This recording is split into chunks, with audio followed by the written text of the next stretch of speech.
Good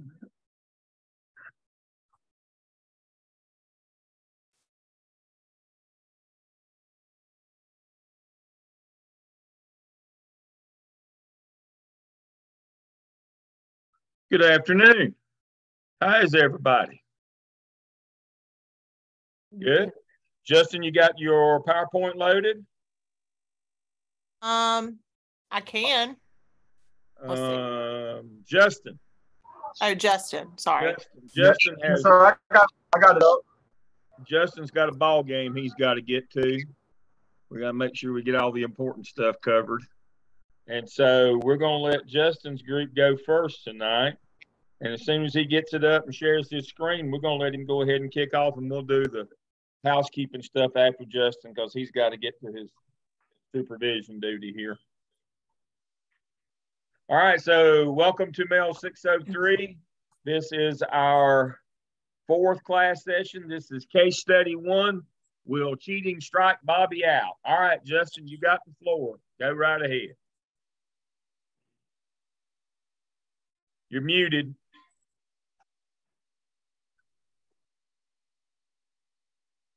Still muted.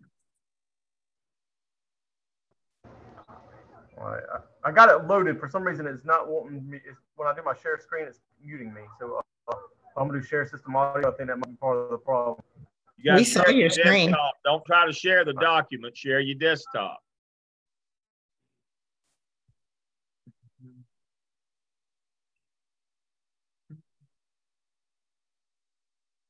All right, share desktop. Yep. And then you got to find your document, and it won't mute you usually.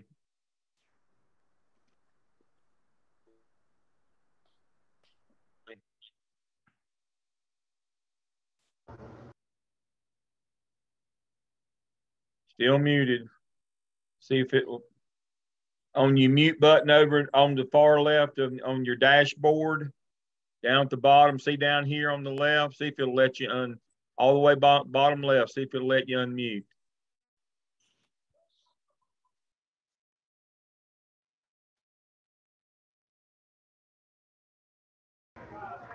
All right, yeah, for some reason, every time I do it, it says I'm muted, and then when I do the screen, share system audio, share, it mutes me. Well, I can see your dashboard down at the bottom. See down at the bottom over on the left, down at the very bottom. The bottom left of your screen that you're showing us. The icon is down, yeah, just to the left of there. Can you not go just to the left a little bit more and unmute yourself there? Yep, that one.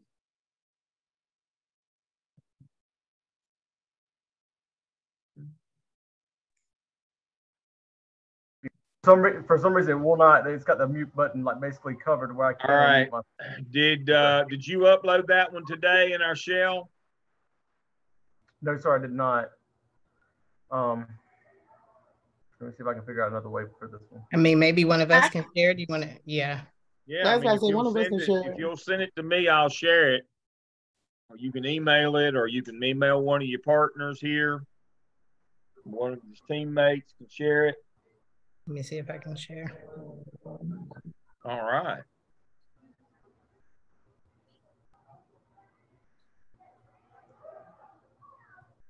All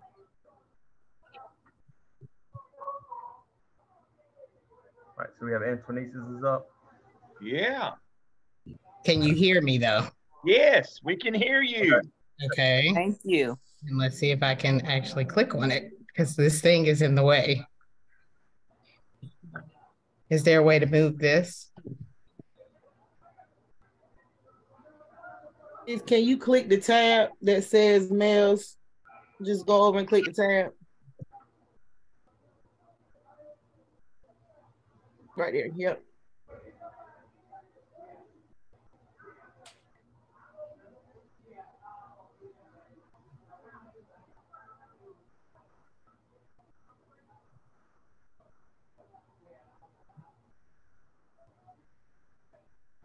All right.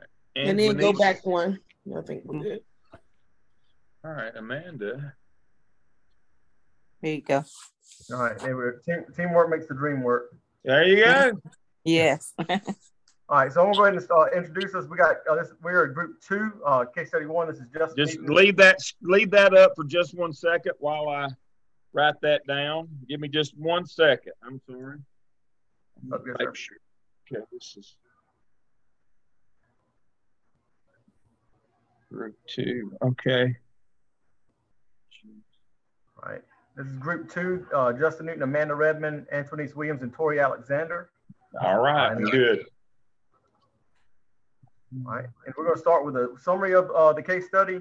So basically what we have with our case study here is we have an example of plagiarism that was displayed by a student. We'll see if we go ahead and move it to that next slide. All right, so we had where the student was using his older brother's paper, Bobby. Bobby's teacher was planning on giving Bobby a failing grade due to the weight of the project, which would weighted as half of the grade and would require him to attend summer school. If he were to attend summer school, he wouldn't be able to play for the baseball team or participate in the summer baseball tournament. Bobby's uncle is a outspoken board member and also is a sponsor of the baseball team, Mr. Michaels. Bobby and his mom both signed a letter indicating their awareness of the plagiarism policy. And as the principal reached out to the superintendent ultimately told him that it was his final decision to make in regards to the discipline of the student, but for the principal to know of Mr. Michaels' influence on the town, community, and his sports involvement. All right, let's stop right there. Go back.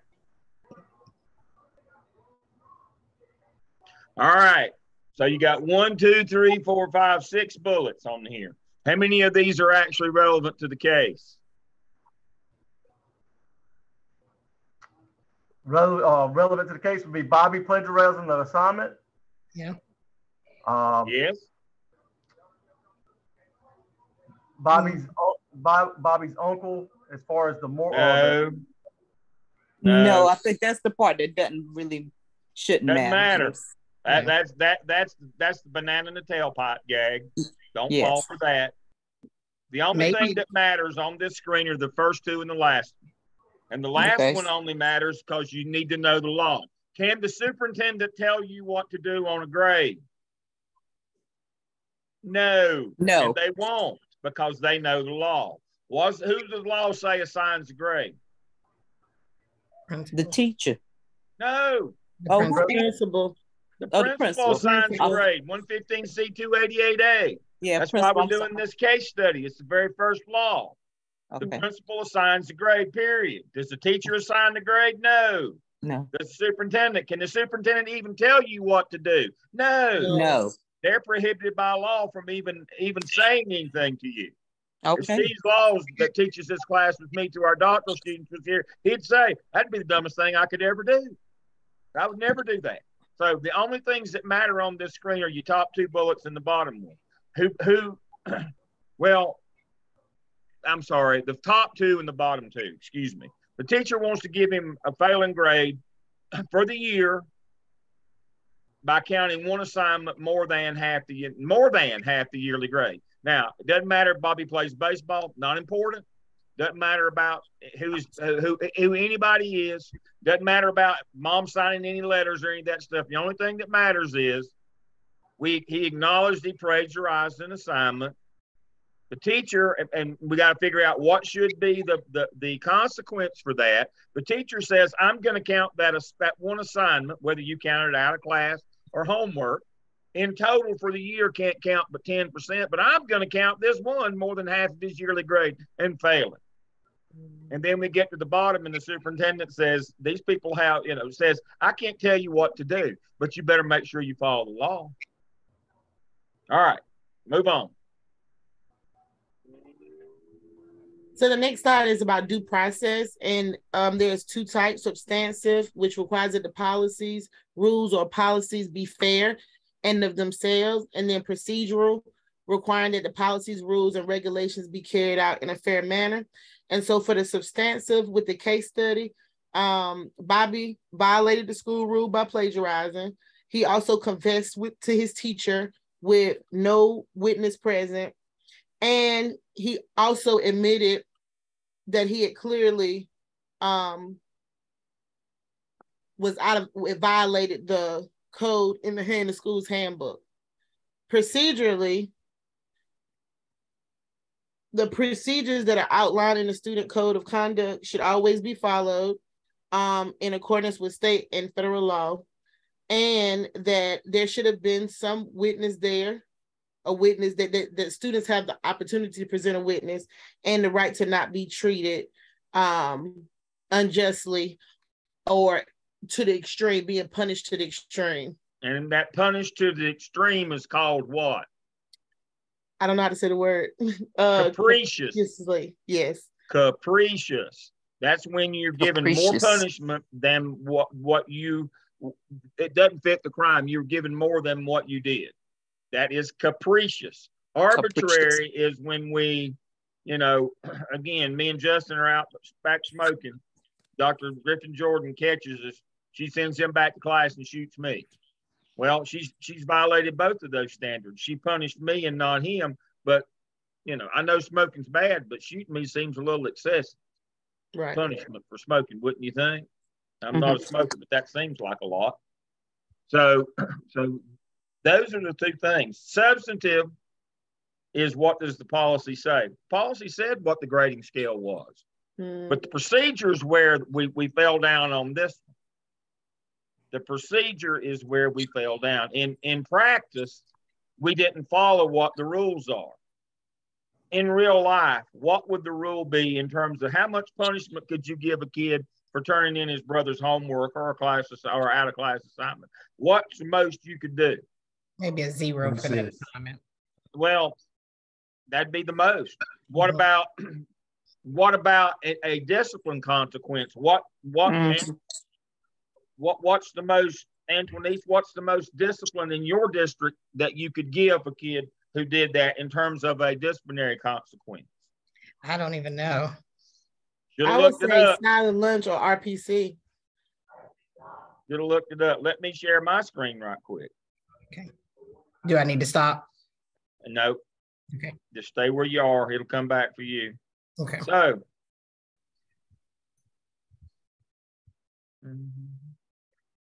All right. We use the largest school district in the state as the example here. Pardon me while I stop my video here.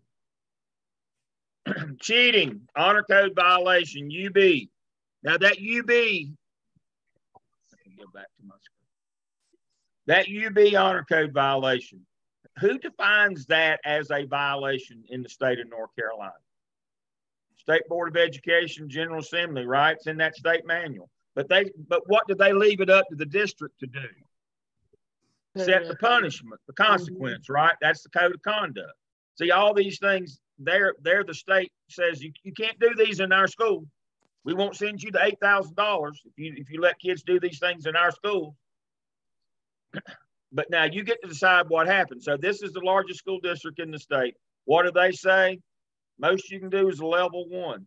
What's the absolute maximum under a level 1? Well, let's go up and look and see. The absolute maximum is 1 day of in-school suspension. That's the absolute maximum. Behavior contract, verbal, could have got away, just done a verbal warning and given him a 0 on that side of it. Now, when their policy said if a child, what we're talking about, that 0, and that's a good catch from Antoinette on that 0. What that policy said for that district is the academic penalty on this is you may fail that assignment. You say, but Dale, it didn't say that assignment. Of course it did. You can't say fail for the year because that would be 0 tolerance. You can't write a policy that violates federal policy. So Antoinette is exactly right. The most he could have got was a 0 on the academic side. May fail, give him a 0. We can do less than that. We could let him make it up. But now on the discipline side, we could just do a parent contact. We could just do a verbal warning. The most we can do is 1 day of ISS. He got expelled for a whole year. He got excluded for a whole year. That doesn't seem a little excessive? Well, of course it was. The policy said 1 day of ISS, and if you just gonna slam him, you can fail him on that project and give him 1 day of ISS. That's the most you can do on both sides. That's what the substance of the policy, the due process said. On the procedure side, the teacher said, no, I'm making this count more than half the yearly grade. I'm failing him for a whole year. I'm putting him out of school for a year. So make sure you understand. You got to interpret these. You got to know these things. You got to interpret them. I'm interrupting. Let me stop my share and y'all go right back to it.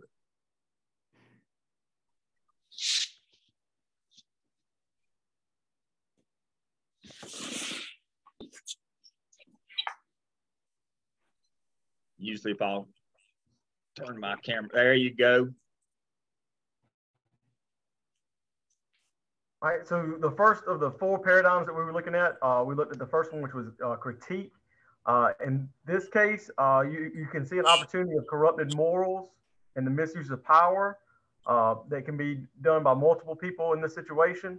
It can be misuse of power by the teacher for the grading scale. It can also be a misuse of power for the uncle trying to put his influence in, or superintendent or someone like that trying to put their influence into the decision. What we looked at is, in this situation, we felt like the principal needed to look at the school's policy and follow it as closely as they could. The parents had already signed off on the policy, which would have been approved by the board, which Bobby's uncle was also a member of, and also our other academic people that are involved in the school.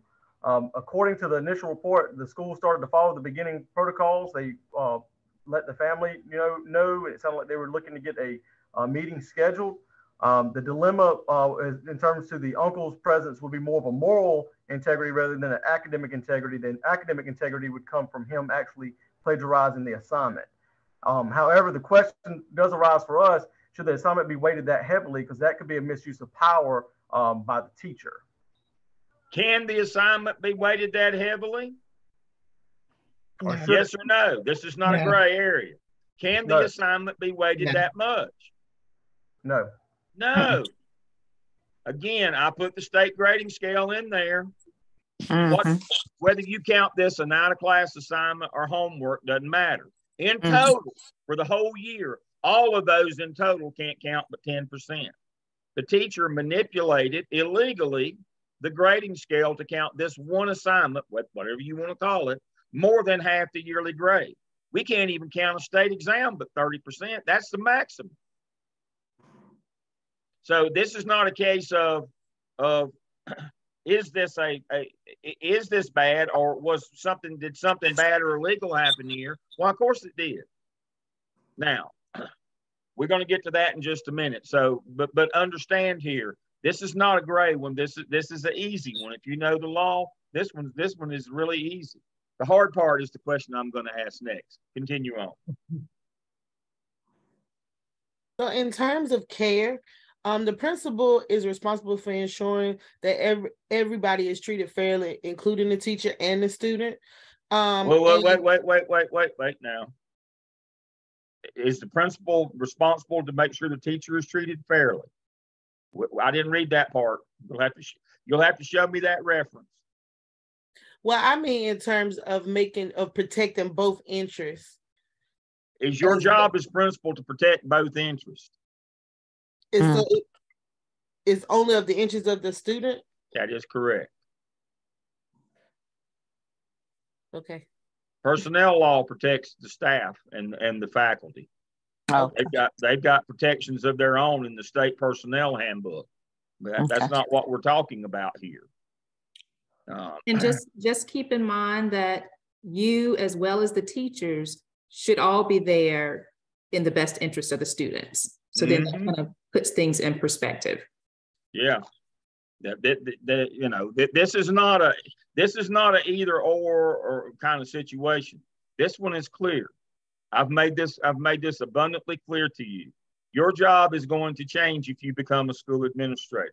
You no longer work with kids every day. You work with adults for the benefit of kids. Your job is to look after them, period.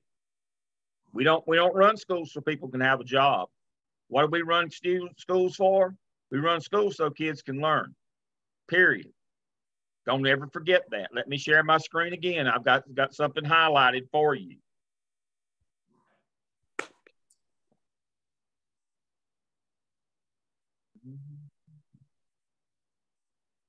The OMA, This is what Dr. Griffin Jordan talked to you about last week so eloquently. The purpose of the OMA and what we're doing this semester is to demonstrate skills in the domains of both leadership and management. This includes the ability to effectively utilize budget resources to positively influence student achievement. It's all about achievement. The ability to make wise decisions related to ever-changing complexity of human behavior. That's this one tonight. Teacher did something bad here, but you got to make wise decisions. Highlighted by the executive's ability to resolve conflict in a positive and productive way. Open communication. The whole notion here is we want to facilitate teachers. We like teachers. We want to do all we can for them. But in the end, we don't run school for teachers. Our job is not to make sure that they always get, come out on top or get a fair shake or they get the benefit of the doubt. We have to look out for children. That's what you're taking a job where you're going to be a champion for kids, not for teachers. If you are getting to school administration to be a champion for teachers, you're in the wrong line of work.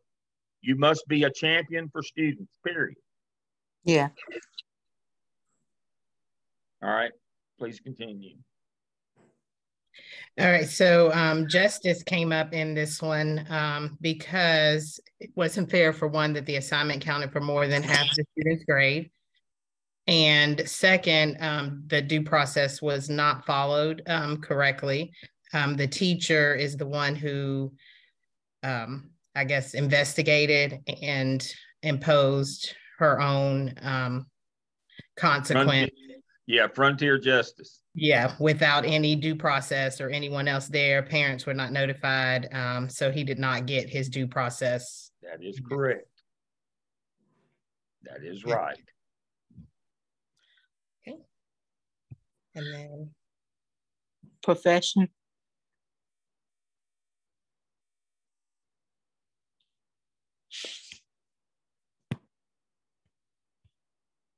Okay, profession.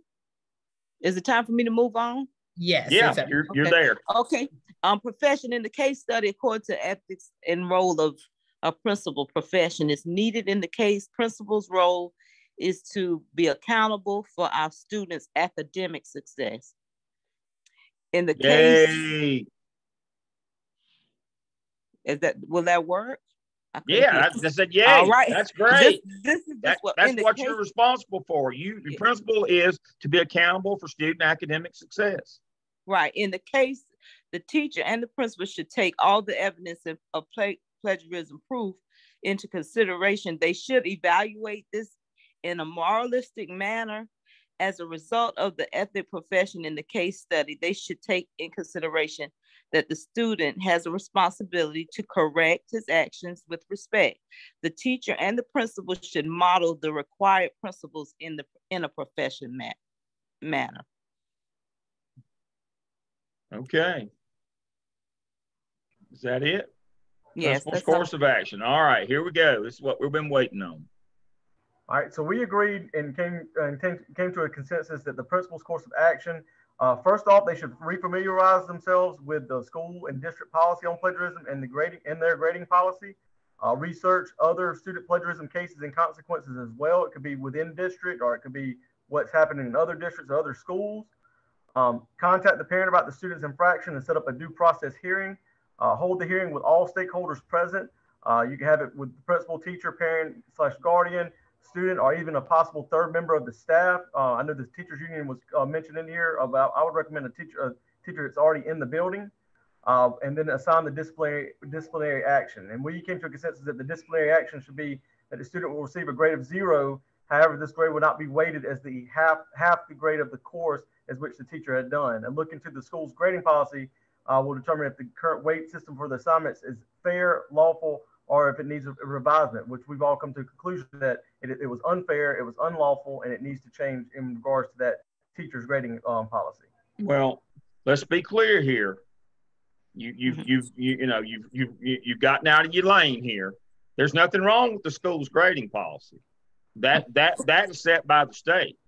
There's nothing wrong with the school's grading policy. What did the teacher do? The teacher stepped outside of the legal grading policy and created her own. It's not the school's grading policy that's at fault here. Okay. It's how the teacher ignored the policy and made up her own policy in terms of what I'm going to count grades to be. Are teachers allowed to do that? No. That's why we have a grading policy. That's why the state board sets the parameters and the district can adopt it based on, there's a little variation in terms of how much the state test can count based on whether the district does quarterlies or not. If the district does quarterlies, then we have to factor those in at 10%, and the state test is 20. But if the district doesn't do quarterly assessments, then the state test counts 30. But then after that, everything else is set. There is no, is the state looking at the district or the school's grading policy? That's standardized. That's in your faculty handbook. There's nothing wrong with the policy itself. It was how it was applied is the issue here.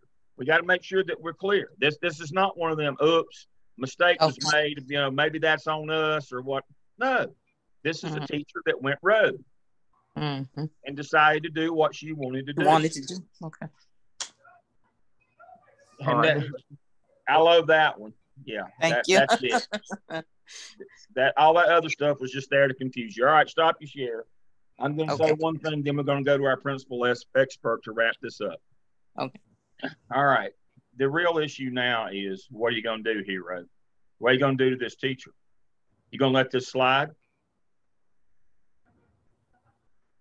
I think that's where you have to have a courageous conversation with that teacher, and you have to let them know that, at the same time, you're there to you're supporting them, but you're no, don't start there. Don't start there. Your job is not to support them. I guess we gotta let you as a principal, a leader, you just have to let the teacher know she cannot add to the policy and the law. She has to abide by what's written in the policy. She has to abide by the policy. She's broken federal and state law here. Do you let that slide? We can't be one of them people that, we'll support her publicly, but then behind closed doors, or we'll tell her no. There's no good that she did here. We do not support this behavior. We can't say, sorry, or you're going to have more than a critical conversation. And so the question is you going to put her on an action plan, or are you going to move to fire?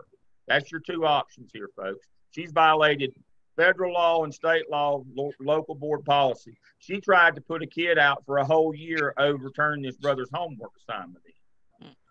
That cannot stand. That cannot be. And so now I'm going to tell you, if somebody tried to pull this on me as a principal, I'd move for their dismissal immediately. Now, Dr. Griffin Jordan is a lot more calm and collected and cool-headed than I am. So she's going to tell you what you really should do as a principal. Dr. Griffin Jordan, our expert. Okay, so yes, I'm with you, Dr. Lamb. That would be my first thought. But definitely have the meeting with the teacher, document it, write up. He or she would definitely get a write up, and the warning that the write up will be in their files. If anything like that happens again, it would be immediate dismissal. They would go on an action plan. So I would put everything rolling in place, and I'm very transparent. So I'm not going to hide anything. I'm going to let them know this is what our steps are, and go from there. You've got to remember, even though your teacher goes rogue or does things that they should know because they went through teacher training that is wrong, that comes back on you. They're not going to, the board, the state, whoever their grievance goes to, they're not going to look at the teacher. They're going to say, well, who's the principal that allowed that grade to be published? Because you as the principal, you're responsible for all of the grades. You assign the grades, the final say with the grades. So keep that in mind. There were a couple of things that I did here. One of you said that the principal must look at the policy and follow the policy. As a principal, there were tons of policies that I needed to look through and make myself comfortable with presenting to the staff, especially discipline. You've got to make sure you're making sure due process takes place. When you're dealing with minors, their parents have to be notified. Yes, you must do investigations. You must have hearings, of course, but as a minor, those parents need to be involved in those processes. So don't try to do a whole bunch without the parent being there. You know, call them, let them know, and then be as fair and equitable as you can when you're following the processes. When you're looking through the code of conduct, make sure, you know, if Johnny's getting this consequence, Jerry's getting the same consequence for the same type of offense. Then you'll have to look at mitigating and aggravating factors. Is this his first time ever cheating? Then yes, that level 1, you're not going to be able to do much. And more so, it's going to be counseling him, talking to him, making sure he understands that that is not acceptable. You may even allow him to redo the assignment again. Mm-hmm. But, you know, you can't suspend him for 2 weeks because of his first cheating assignment. Yeah. So just make sure you know all the policies really well going in, and have a mentor. I preach that all the time. Just have someone that you can always call if you do have questions about a policy or how to give consequences. Excellent. Again, the maximum was a 0 and 1 day ISS. That doesn't mean you have to go maximum. It's according to, you know, the situation. But those are your absolute maximums. You've got to know the policy. Now, the reason why you've got to move against this teacher moved against you because, again, as Dr. Griffin Jordan, our expert, just pointed out, you're responsible for the grade, not her. You are. She's trying to take your house. You better understand that. You're the one that's going to be in court over this, not her. It's going to be you. Mm-hmm. And they're going to have your house. That goes back to that responsibility that was our discussion board this week, that tort liability. They can come after your personal property. And so that's a perfect segue. And we're going to do this before we move to our next presentation. That's a good job, Rick. Thank you. I appreciate that. That was very good. So here are some of the things that caught my eye in your responses this week. So I'm just going to kind of go through these in no particular order. Brittany talked about nonfeasance, ice on campus, not getting that up. That's one of those liability areas. That's exactly right. Mallory talked about car line supervision. Got to make sure you got enough people. That speaks to your duty roster. Got to make sure you got enough folks out there covering. These are some hot spot areas. These are great. Sarah talked, had some good examples in hers. Whitney talked about CPI training, the restraint training. Don't be restraining people unless you've been trained. That's not smart. There was a case of that this week where an assistant principal choked a kid out. That was this week, fairly local to Charlotte. We had those too, Dr. Lamb. Just not too long ago, we had a teacher that held a student and she was not CPI trained. And so we have a whole incident going on now. She's out. There's a whole police have it's a whole thing now. Yeah. The one this week in the county adjacent to Charlotte, they got it on video. And the kid went out. He tapped, but he didn't let go and he went out. And so that's not going to go well if he's not been, even if he's CPI trained, that was a rear naked choke, just like MMA. That's not part of CPI training, folks. I've had one of them put on me. That's not too much fun. Jessica talked about a cafeteria incident this week. Again, inadequate supervision. Kristen talked about the need for constant supervision. That is correct. Kimberly mentioned the reasonable person standard. When you go to court, they hit you with the reasonable person standard. That one would apply in this case is, would a reasonable person think that it was okay to put a kid out for a year for turning in his brother's homework assignment? I mean, if you were just a layperson that heard this case in court, that you'd just be flabbergasted over something that dumb, wouldn't you? You know that wouldn't be right. That's the reasonable person standard. Kelly talked about breaking up fights. You know, that you better make sure that you're following the district policy on that, whatever that is. And if you're is there, Dr. Lamb, is there specifics on what we would be liable for and not liable for? Because I feel like our district is very wishy-washy on it. You know, well, they want you to break them up, but they don't want to have to defend you in a lawsuit. That's your problem.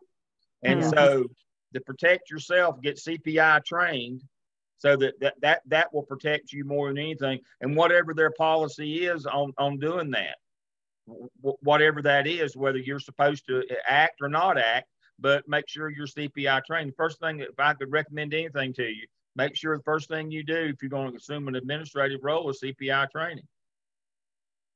Because you're going to be expected to stop some of this stuff in your role as an administrator. Now, teachers are different.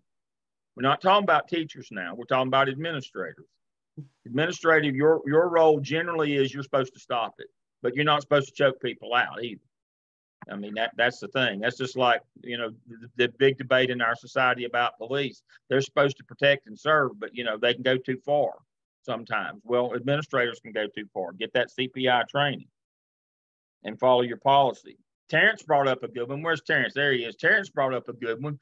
Not following the medication process and policy in your school. Well, that'll lose your house in a hurry.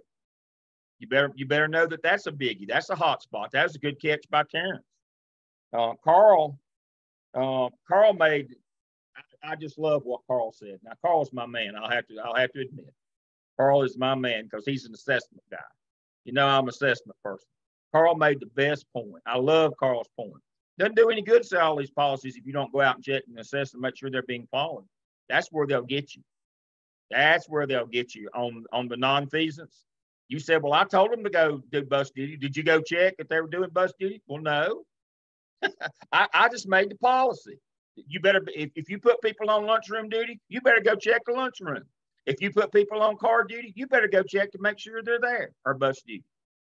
See, that's the second piece of it. That's the negligence piece, as Carl so aptly pointed out. That's the point we don't do. We make all these rules and policies as administrators, and we never go follow through to make sure they're happening.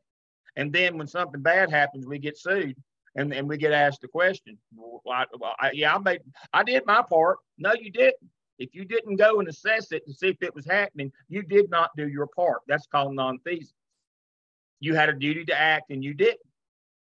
So Carl's the star of the week. Great catch, Carl. I appreciate that one. You set me up on that one, and I knocked it out of the park. We're the dynamic duo this week. And then Sandy talked about foreseeability, old buildings, things that can happen, car lines and that stuff. These are the biggies, folks. You better be following through, knowing what's happening, because you're the ones going to be responsible for these things. And the reason why this is our first case study, this is the very first law that you're responsible for, is grading. You can't blame this on the teacher if you go along with it. And you can't tell a teacher, just don't do that anymore. And you can't say, well, I'll support you publicly, but behind closed doors, don't do that anymore. No, this teacher tried to take your house. You better have something for her, because if you don't, it won't stop with this. The next one may be worse than this one. Now, again, I'm old school. I'm eye for an eye. I'm Southern Baptist, eye for an eye. But now Dr. Griffin Jordan is more modern and more with it than I am. That's why she's here, to tell you what, in these times, this is what you should do. And she laid out exactly what you should do. Kelly, you got a question? I do. How do you go about in education today, the fine line between making teachers do what they need to, but also, like, we've got such a teacher shortage. We're just looking for warm bodies at this point. Yeah, and I get it. And I mean, I know I'm in an administrative role currently, and it's like there's a lot of pushback for anything above and beyond what their expectations should be. And you don't want to push them too hard, because people are walking out the door every day. Well, we have every day teachers resigning at my school. Well, I hate to say this again, I'm old school, but I'd rather have nobody than a bad body. And I tell you what I've done, and I'm not proud of this. I've put kids in the auditorium and signed assistant principal to supervise. You know, it's best we can do.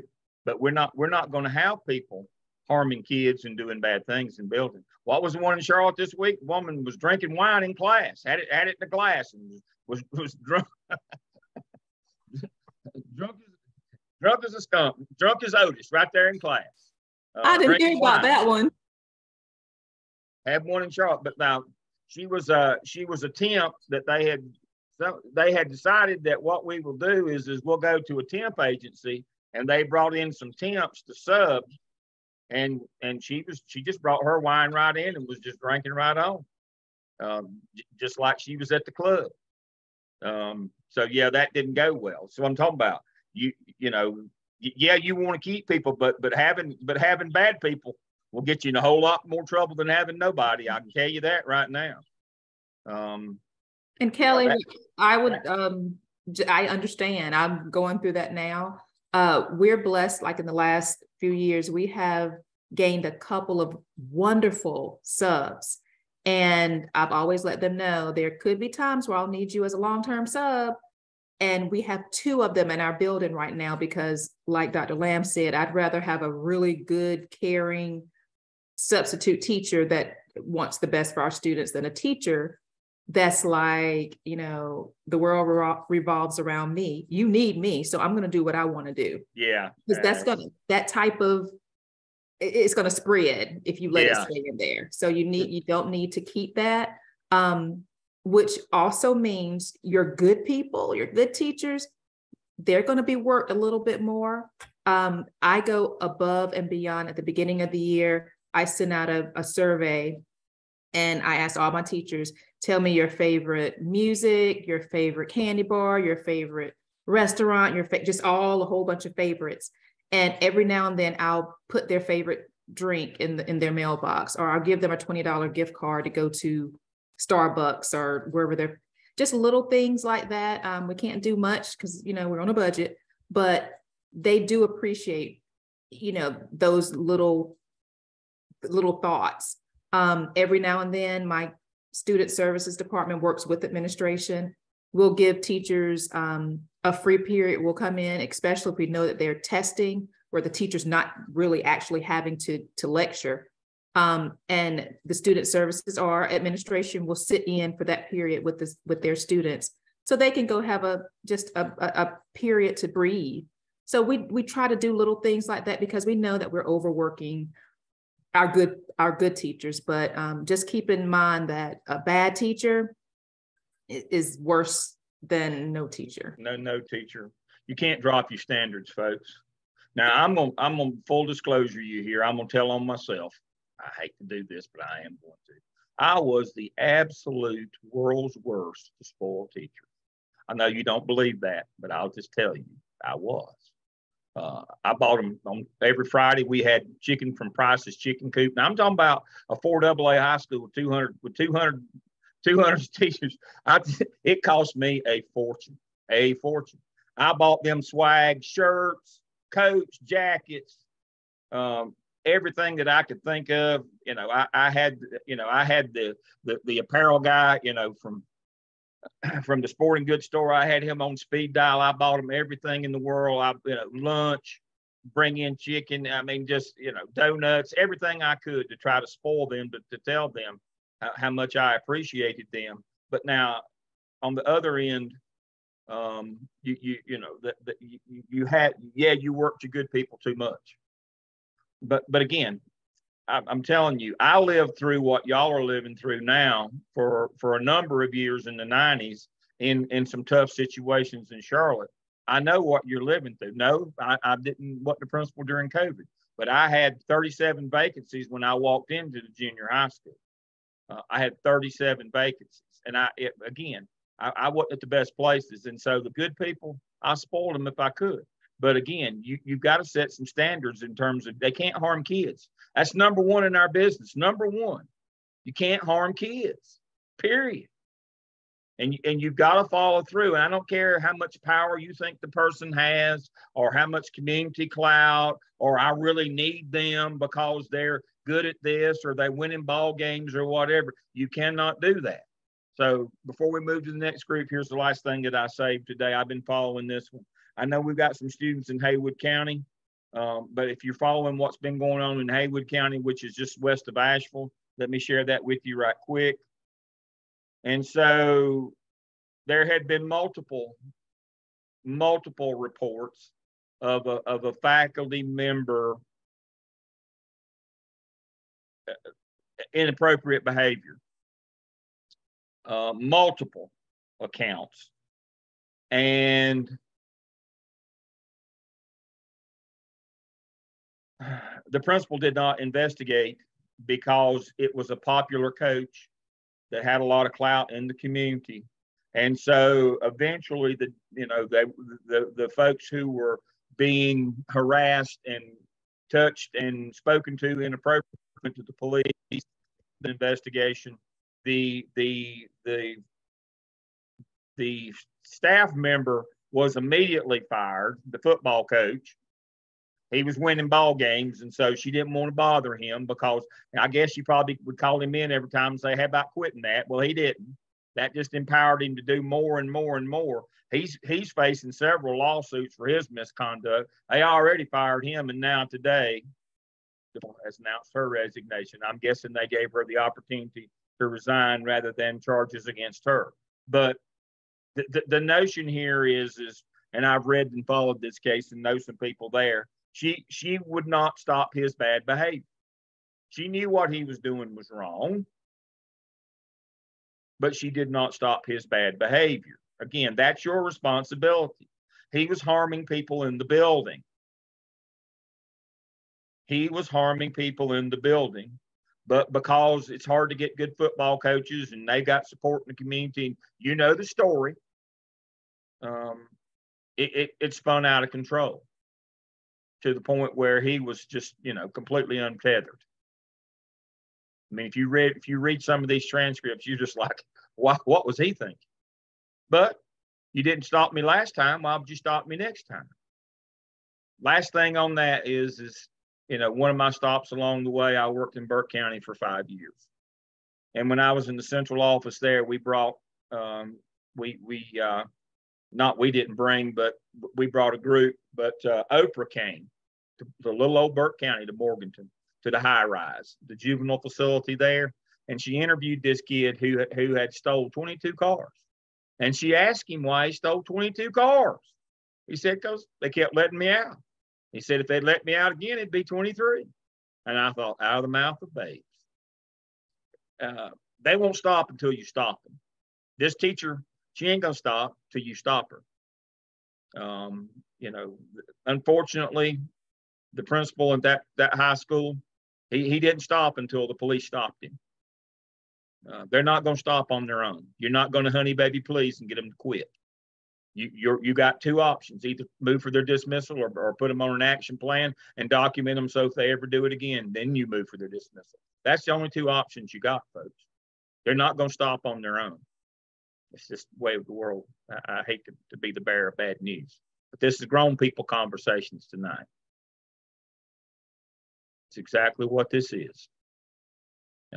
It's a tough life out there for school administrators if you don't do your job. But if you do, people will respect you for it. They may not like it, but they'll respect you for it. And that's the best you can hope for. All right, Group 1. Thank you, Group 1, for waiting until Group 2 because Justin had this ball game. I didn't want him not to be on supervision. We won't get him in trouble tonight. So Group 1, share your screen and off you go. Yes, sir. Let me, if I can find this.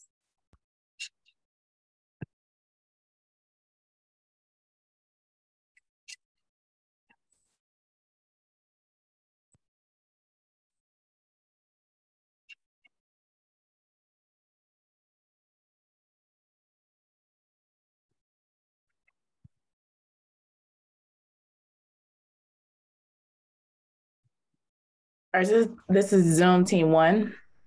With case study 1, we have Brittany Chisholm, Shaquetta, Carl, Sandy, and Whitney. All right, so we'll go ahead and get started. Brittany, if you can go ahead to the next slide. All right, so we're going to talk about due process guidelines governing academic misconduct. should ensure a student receives adequate due process protections or fair process.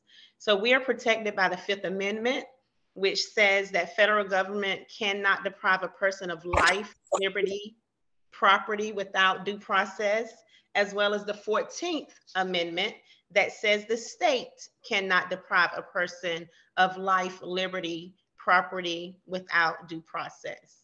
Due process in education means that fairness should be rendered in all areas and that a student's or teacher's right as individuals should under no circumstance be violated. You can go to the next slide, Brittany. All right, so the court has interpreted due process as having two components, substantive and procedural due process.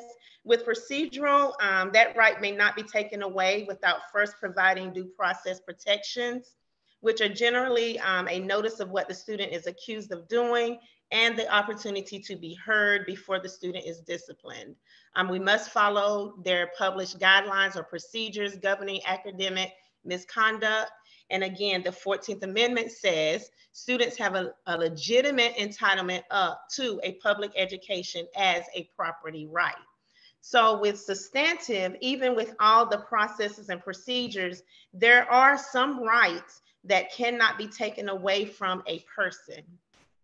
So Hachia stated in the principal's quick reference that the principal must act as a fair and reasonable party in the process and ensure that any discipline applied to a student isn't done to simply, quote and unquote, extract a pound of flesh, but instead to meet the educational needs of the student, benefit the school climate and culture, support the teachers, and at times serve as a deterrent to other students. So with substantive due process, every case should be evaluated independently to determine the appropriate action. And again, the 14th Amendment protects the right to a public education. You can go to the next slide. So let's talk about substantive issues related to Bobby's case. So the handbook stated that the consequences for cheating of any kind, you are to get a failing grade on that assignment. Bobby did not receive a proper hearing. Bobby was not allowed the opportunity to be heard with an adult or witness present. The teacher did not provide any tangible evidence that Bobby plagiarized. And then again, according to federal and state policy, the assignment was weighted more than a homework assignment could be counted for. Excellent. All right, so the procedural is, did the admin basically follow all of the steps of the substantive process? So in this case, they did not. The teacher did not complete an office referral. The handbook policy was not followed with fidelity. The school is unable to override his grade without due process. The zero tolerance policy is illegal, which says that like you can't give a kid harsh punishment for something that they did. So it violates the federal law. Bobby was also questioned without a parent or a guardian present until he self-incriminated, which violates the Fifth Amendment. The teacher asked Bobby those questions, and Bobby finally admitted that he cheated, but the teacher shouldn't have asked Bobby those questions. You should have just put it in as offer referral and then let the front office handle it from that point. Bobby was not given a proper notice of the offense. The principal must provide the student's parent with a written notice, and Bobby was not given a fair and impartial hearing. All right, let me stop you right there. First of all, Squetta, that was fabulous. Great job.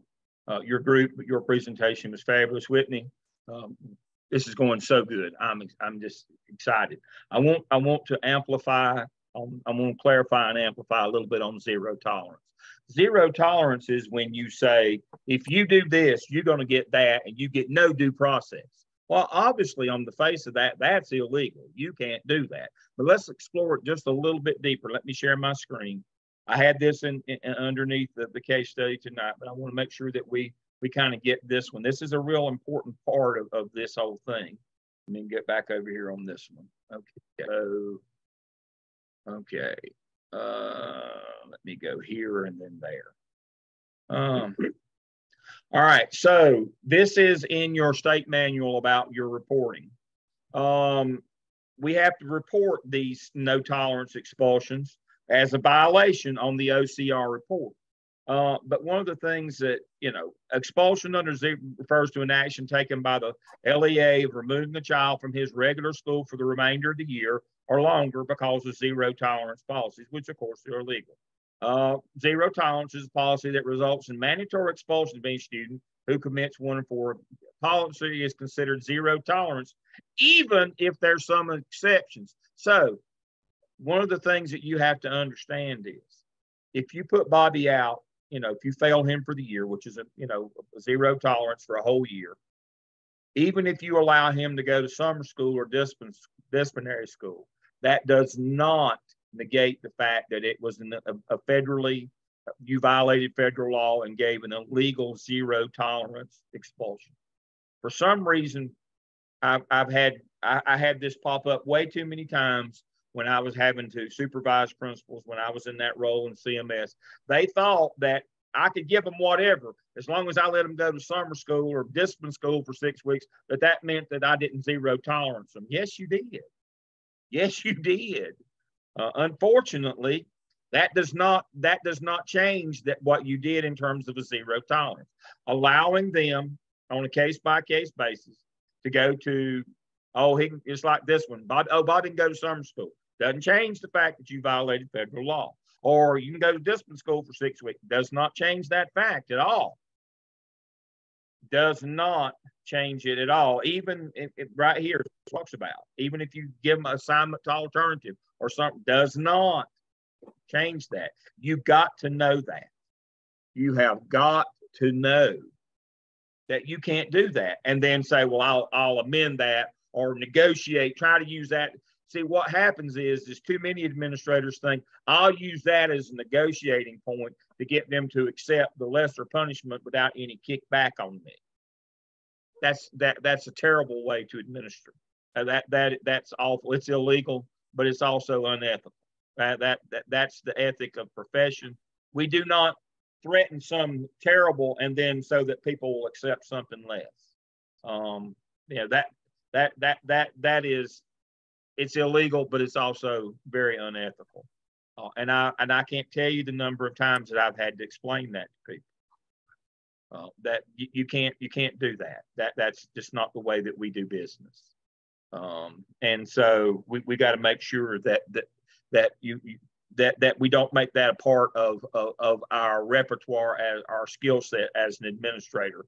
Threaten off with your head, but then we'll just cut your fingernails and you'll like that. No, we can't be seen as those kinds of people.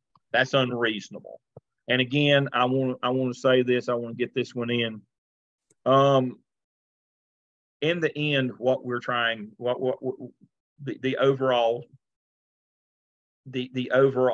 ethic of justice here is that a child's grade and them going to the next grade or their grades is about as important a thing as we do, and they've got to reflect a child's achievement and not their behavior. We can't fall into that trap. Okay. All right, I'll stop my share. Y'all are doing great. Keep on going.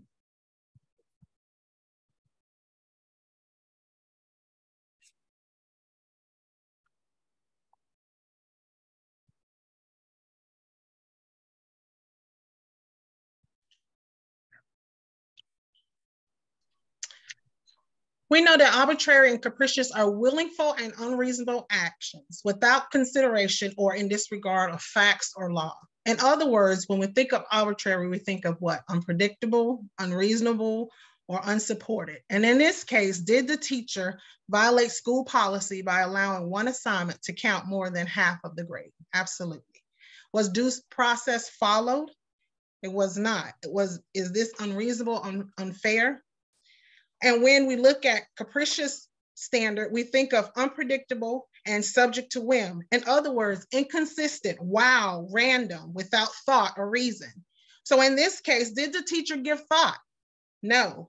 Did the punishment fit the case? Absolutely not. Could it have been as simple as speaking to Bobby and letting him know, if you turn this assignment in, knowing that it's not your work, then I can give you a failing grade on this assignment. Or would you like to redo the assignment? Was this supported by the school code of conduct or school code of ethics? Absolutely not. In my county and Cumberland County schools, the code of conduct states that honor code violation is a class 1 violation. And the punishment for a first offense is this violation will result in disciplinary actions as determined proper by the building principal, up to and including documentation of notification to the parent and guardian, or in school suspension. So this is definitely something the principal should oversee. In most cases, principals do, especially in this case when a decision like this is to be made. Yep.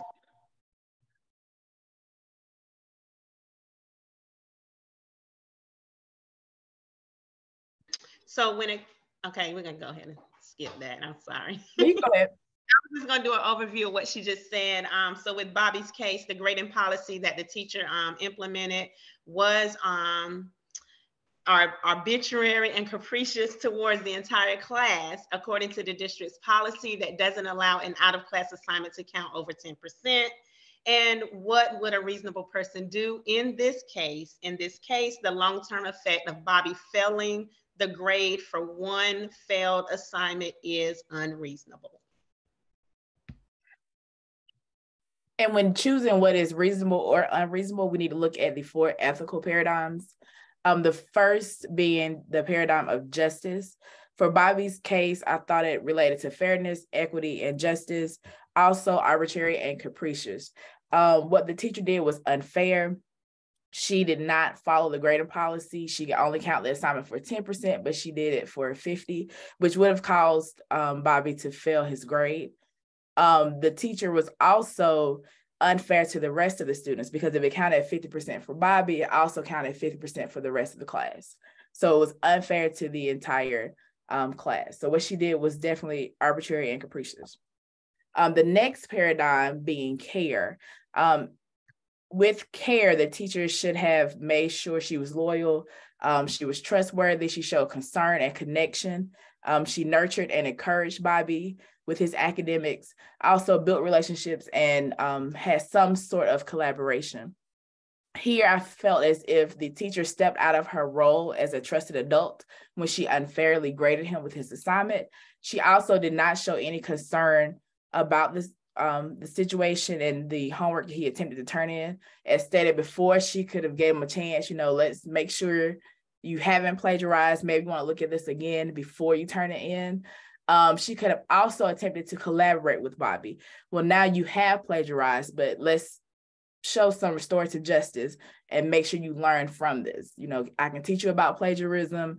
We can also look at what the consequences could be, or especially like if you're going on to college, what that consequence would be. And let's make sure we make up this assignment so that we won't affect your grade.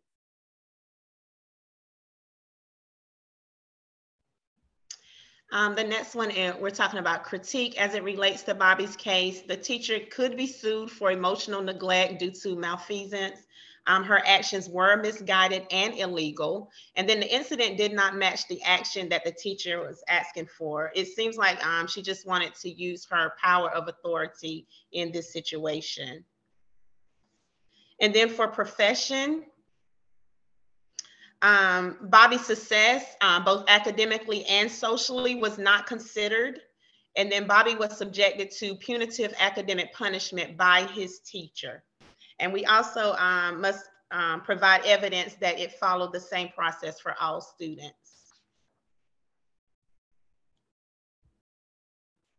So here we just kind of put the board policy at this particular one was at my district. We talked about the board policy, and as you can see on the board policy, it states that we have to investigate the facts and circumstances related to the alleged misbehavior, offer the student an opportunity to be heard, determine whether a board policy, school standard, school rule, or the code of student has been violated. And then it also talks about giving notice to the parent, and it gives steps in there as well of the due process steps for contacting the parent.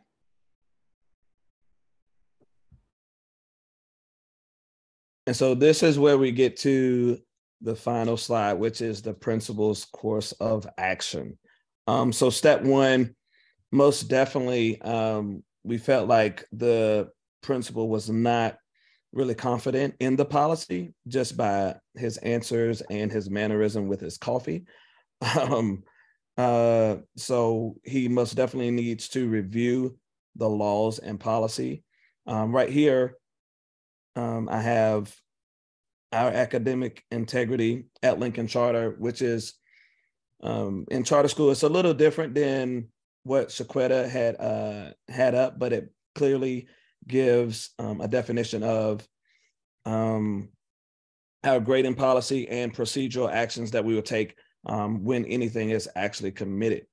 The next step would be meeting with the teacher to conduct further investigation, take detailed notes, and collect evidence, including and ensuring that the parent guardian signed the student handbook. I believe that this is very important because if they signed it, that means that they were aware and they had the right information, but nowhere did we see this in the case. Step two, look at all three aspects of students' history. So what we've all been saying is there was no due process. There was nothing that was really followed. We really didn't even get a snapshot of who the student was. So looking through the lens of, was he a repeat offender, looking at his behavioral, his academics, and social emotional. It seemed like from the case study that this was his first time. Communication with the parent and guardian, and interview student with them because the student was underage and considered a minor. I think that communication is key. To be clear is to be kind. And I think that in this case, it was very unclear, which means that they were very unkind in their approach in handling the matter. Step three is, I can't really see here. Step three, decisions should be based on the policies and procedures of the law. So yeah, it doesn't matter what status he had around him. The law is the law and should be most definitely upheld, and it keeps all students protected. So it provides, equity. In that case, allow student to redo question assignment within time frame. I felt like that was really just in restorative justice practices. So giving them an opportunity to reflect on his actions, rekindle, and to refocus. Step four, inform human resources. This is what I feel is the biggest one. Inform human resources since the law was broken. Federal, state, they're both broken. So approach to this would be inform the human resources that law was actually broken. Schedule a meeting with the teacher, allow the teacher to express her side. So give the teacher a little bit of due process, but then really determine the course of action, which leads to step five. And Dr. Lamb, in burning that midnight oil, we conclusively agree that she should be terminated because she is more of a liability to the school. It's just, there you go, Carl. I told you, Carl, my brother from a different mother, I'm telling you. But see, now I understand Carl because Carl's at Lincoln Charter. Now I have my head's soft, but also I'm a big fan of Lincoln Charter. I've been working with Lincoln Charter's folks since 2010. I had Michael, one of their first APs, and I've had somebody, and I know Lincoln Charter. I know what's in their heart over there. It's not far across from where I actually live. I'm a big fan of their school, and I know what their ethic is there. I know what they believe. You get a reputation. My point is you get a reputation, folks, and people will come to you and gravitate to you, and teachers will, because they know what you stand for and who you are. That's that part of the problem that we're having right now is some places getting teachers is unfortunately they do know who you are. But if you're known in your community as a good principal, as an honest principal, as a good school, that treats kids the way that they ought to be treated and understands that their role is to protect all kids and to make sure that kids grow. And you're going to see that term from me a lot this semester in my responses. Restorative justice. We're not about punishment. We're not about retribution. We're about restorative justice, and that's what that's where I am now. Again, some places, I could be talked into something else, but I know where Carl works. I know what they believe in, and that's completely consistent with who Lincoln Charter is. Completely consistent. I've known them now for 12 years. I know who they are. I've worked with their folks. We've done some special things with them. I know who his bunch is, and they have that reputation in the community. That's why they have a waiting list to go to school over there. I can tell you why they do. Because people know who they are. They know what they stand for. We've all got to be competitive in society today. We're all trying to, market share. That's a big part of this too. Especially if you're in a charter or a private, it's market share. But don't think that it doesn't affect you if you're in public as well.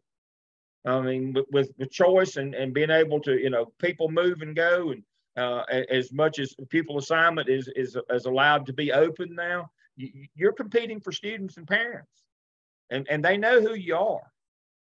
But they know you. They know by the way that how you handle your business. You can put yourself out of business, even in just a general public school, if you don't do the right thing. But knowing Carl's situation, that's exactly consistent with what they would do there. I guarantee you that. I know that in my heart. I know who they are. Again, they're actually one of my community schools. I know. I know that to my core of my being. I know that. You say, Dad, wait, that's what you want to be known for in your community. To the parents and the people even that don't have kids in your school. That's what you want to be known for. If you do that, I can't promise you that you won't have trouble getting faculty, but I can promise you won't have trouble getting students, and it'll be easier to get faculty, I believe, and to retain the good ones if you have some standards in your building and you're consistent with who you are. I'm not, again, I can easily go along with the action plan and that thing, but again, but being consistent with that in terms of we got standards here. We just can't allow this. But yeah. So excellent. Just so good tonight. I'm so appreciative. All right, who's our next? Thank you. You have my applause. All right. Group 3, is that who's next? All right. Yes. I'm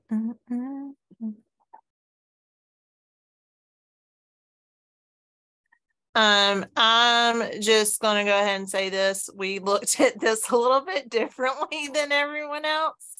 I feel like, especially for me, I was looking at this more as a elementary school teacher. Not saying that should be an excuse, but I was kind of, I don't know, I took this a little bit differently. And I had to kind of rely on Kelly a little bit to be like, am I looking at this right? But anyway, so case study, Jessica Wilkins and Kelly Holden. Okay. Kelly, is that you or me? I'll go ahead. Okay. So we looked at the two different types of due process. So we look at substantive, requires the rules and procedures to be followed in a fair and by themselves. And was it fair to suspend the student? Was a student treated differently due to race, religion, gender, looks, etc.? And was the penalty disproportionate to the action that was committed? Those would be examples of substantive. Procedural requires that the policies, rules, and regulations are applied in a fair manner. We're going to go a little bit more into this when we look at the specific case study, because we felt like this wasn't at all what had occurred or what had happened. So were the parents and students notified of the offense? Was there an appropriate investigation? And was the evidence presented for the student to explain his or her side of the story? So for the principal's response for due process for substantive, I kind of looked at it as the principal put it back on the teacher instead of saying, you know, this is right, this is wrong. And then I kind of took it, which we were looking at it, is that maybe the handbook should be revised with a more clear outline. Like, I know that's in the law and the federal laws, like we've been talking about tonight, but maybe specific procedures that concern cheating, or maybe there needs to be a revamped course, you know, crash course for these teachers. And Kelly was explaining that, for example, the first time, you know, receive a 0, but the opportunity to redo for a 50. She was explaining that is their option at their high school. In the elementary school, we can't give below a 60, so that they have the opportunity to not fail unless that we can prove that they've had chances to make it up, and they didn't follow through. And then she was saying, at her school, the second time student receives 0 and an honor code violation to be reported on their transcript. We said that the student should not fail and go to summer school. And someone in other groups talked about this, because my big thing is this, for me and Kelly, we talked about how this raised more questions. There's like a lot of questions I had as I was reading this case study. Like, what was Bobby like as a student throughout the year? Was this his only failure? I think that can say a lot. No, I know the law doesn't change, but to me, I was just, as an administrator, I would be asking those questions, and those should be considered. And then for the procedural, according to the handbook, what was applied to consequence was fair. However, what is in the handbook is not fair and just. We say that because I feel like it should be more specific, because in my head, elementary, middle, and high school, I don't know, I kind of look at those as different tiers. That's just me. I feel like Dr. Lamb's gonna school me on this in a second though. So that was our principal's response.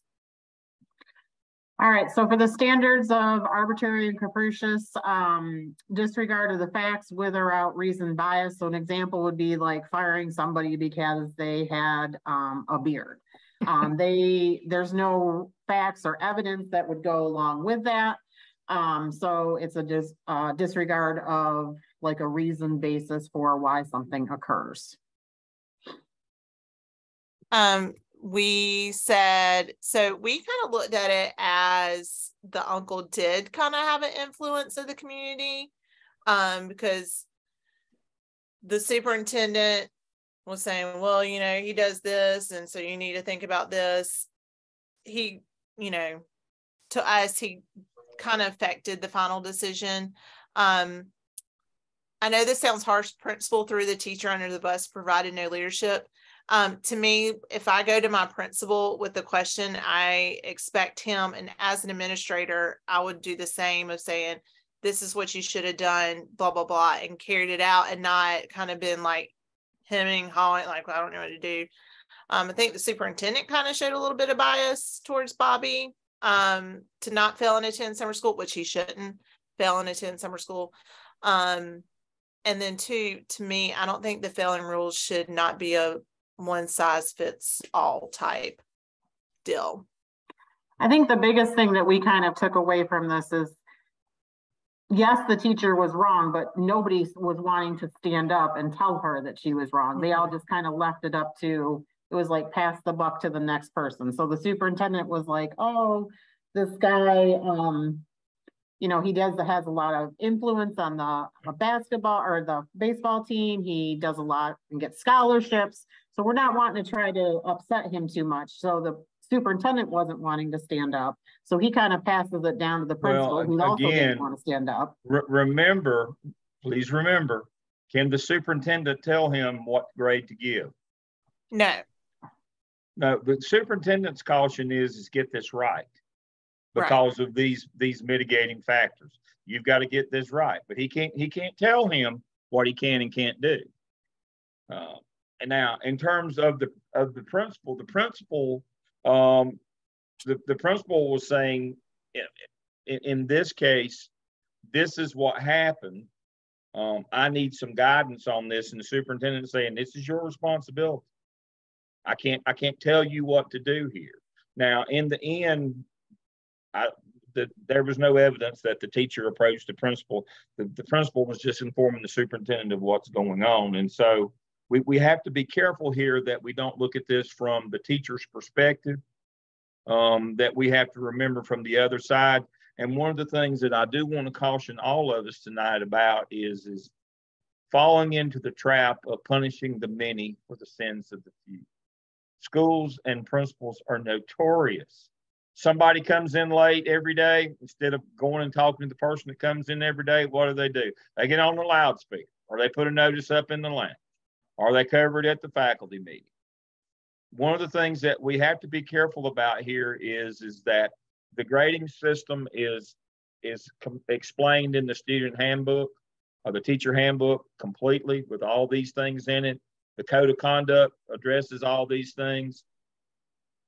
Making everybody else go back through this is not the appropriate way, because I'd be the first person to stand up and say, I wasn't the dumbass that tried to fail a kid over a homework assignment.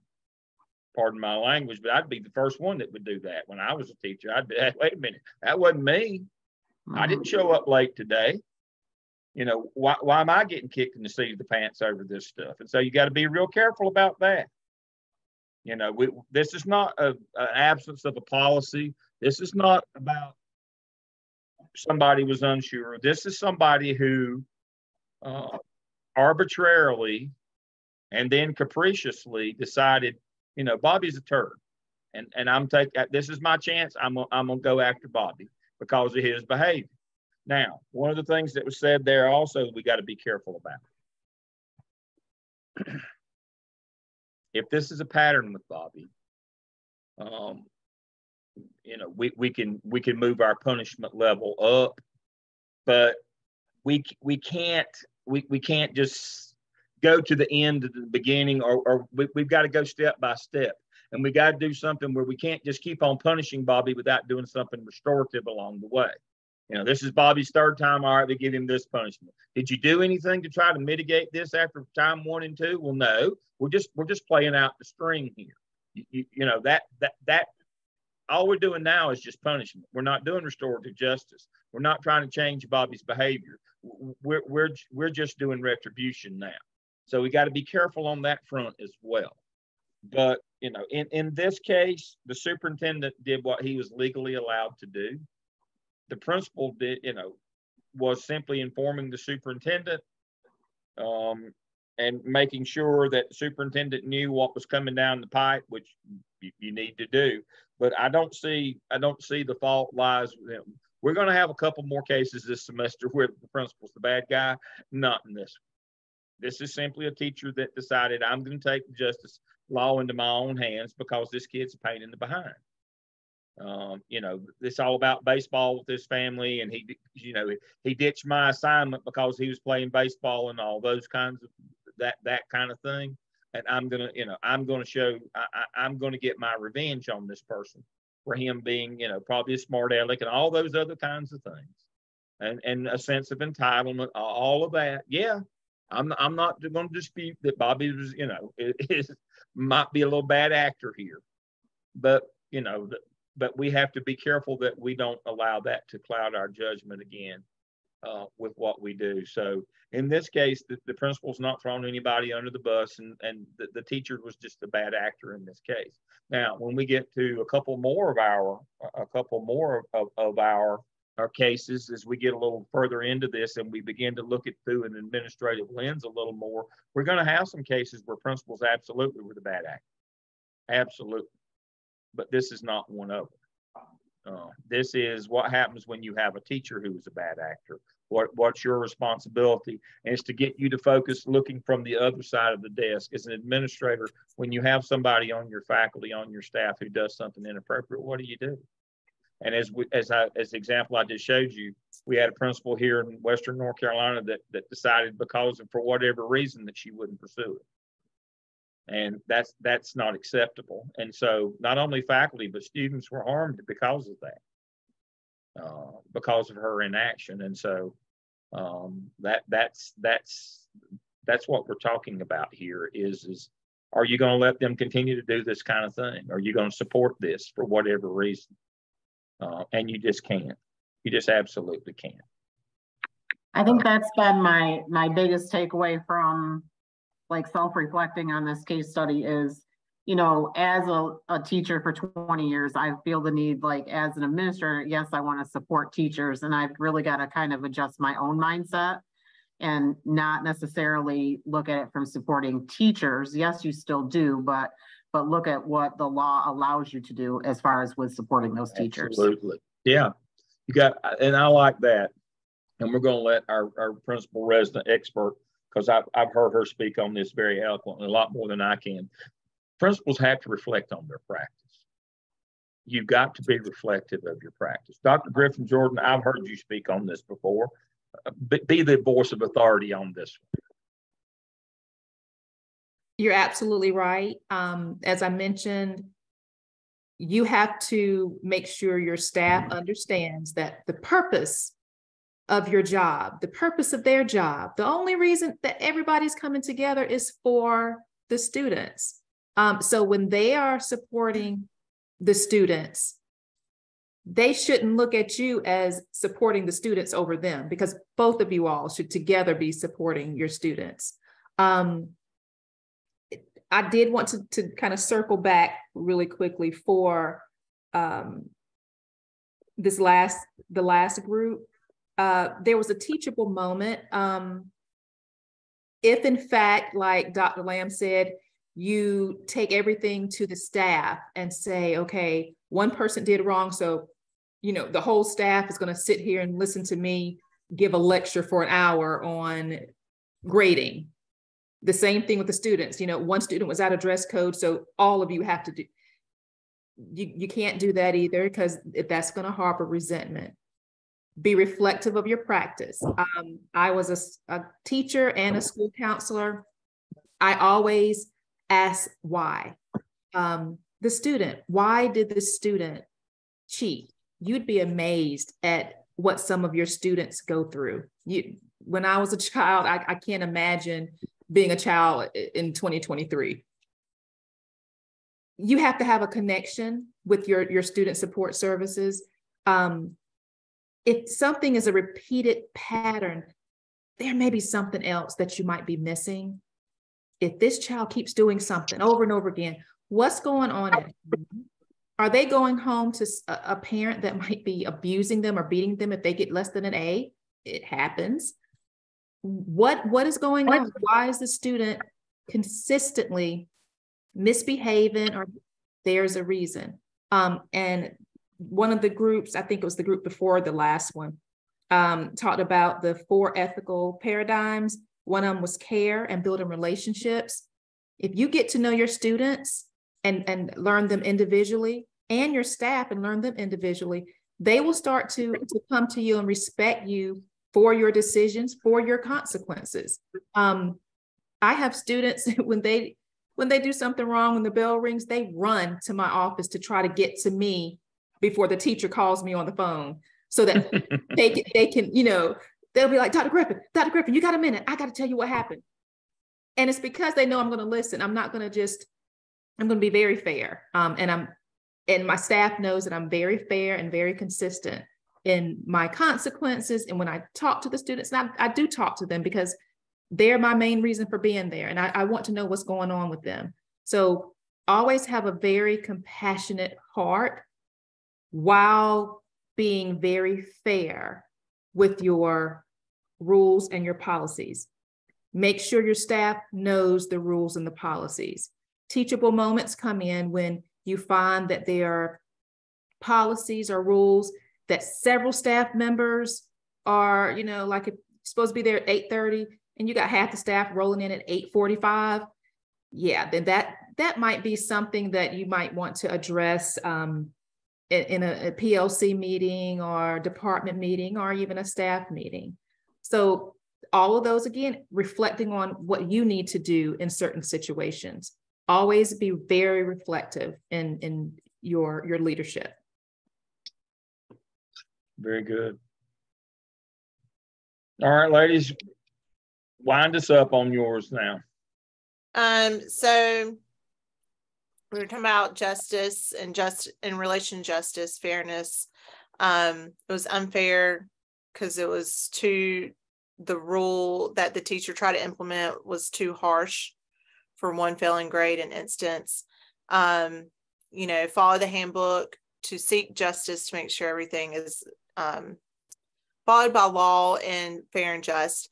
And I think some other questions to ask was, who wrote the handbook for the school? Is it a school handbook? Is it a district handbook? And can this lead to other ethical issues or questions that maybe a teacher can take it a little too far?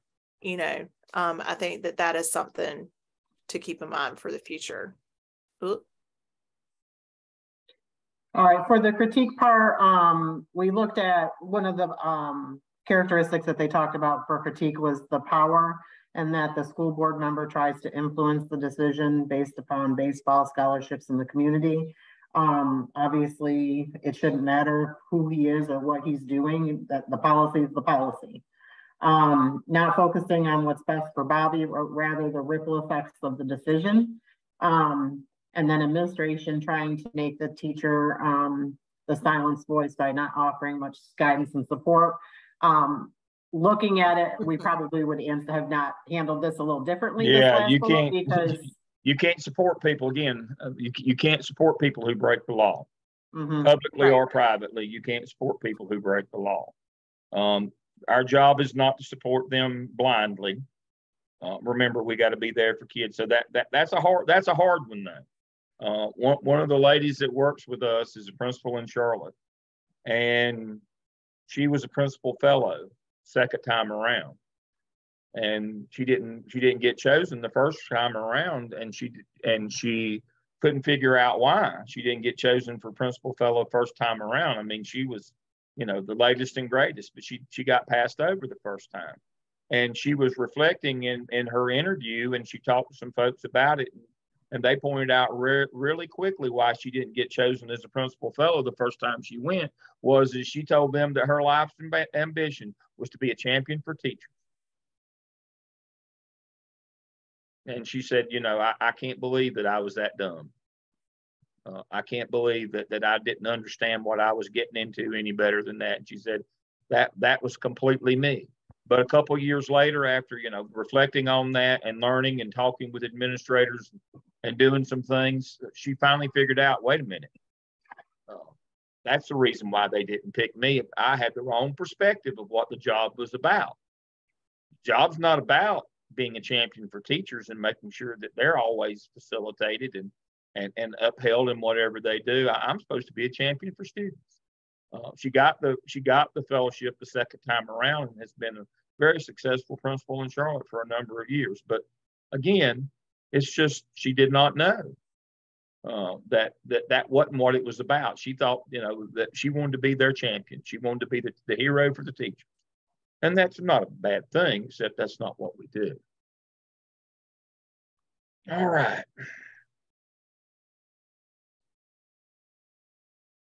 And then I think this is our last slide. As far as the profession, we need to make sure the teacher and the students are held accountable for their academic success.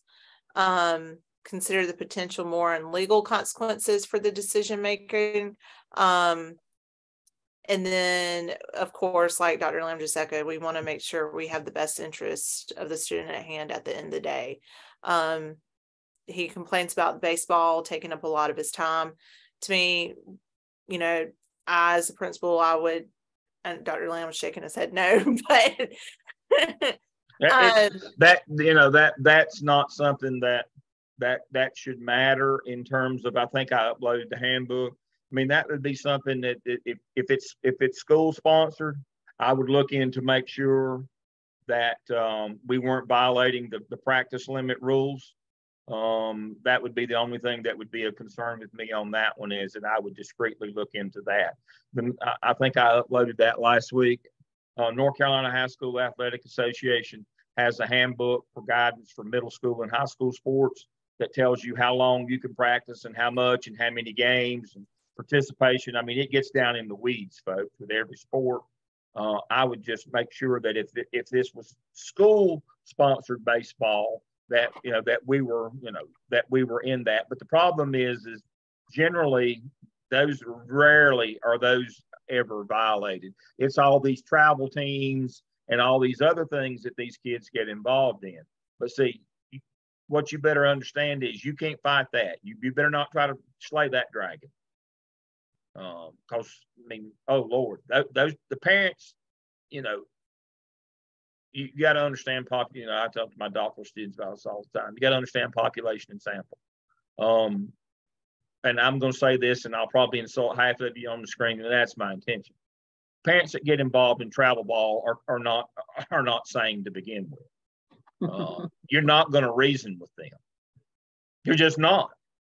You're not going to reason with parents. If you choose that as a lifestyle for your family and your child, and by the way, it is a lifestyle. If you choose that lifestyle for your family, you're not reasonable to begin with. There's no way for me to reason with people who would choose that. I mean, it's just completely out of control. It's too much time. It's too much money. I mean, it's just too much everything. It dominates the entire family life.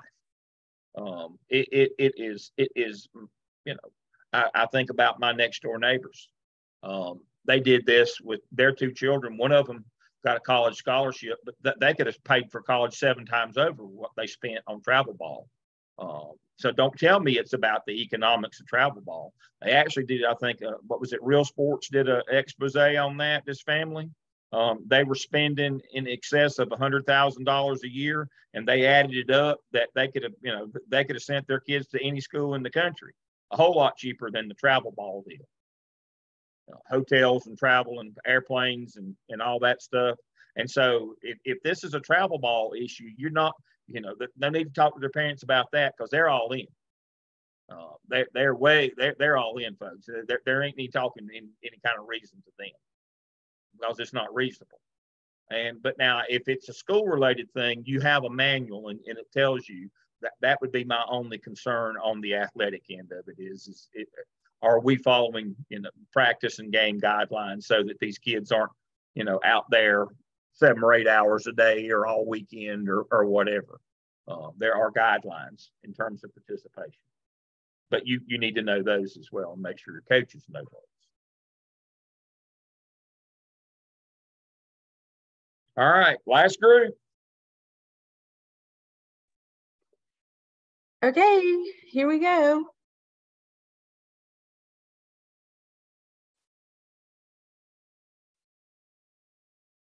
All right.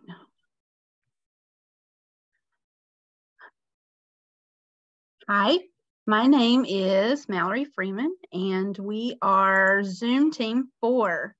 And if I can just get the slideshow going, that would be great. Okay, here we go. All right. Our Zoom team consists of Neely Potts, me, Mallory Freeman, and Terrence Thornton. And this is our case study 1 presentation.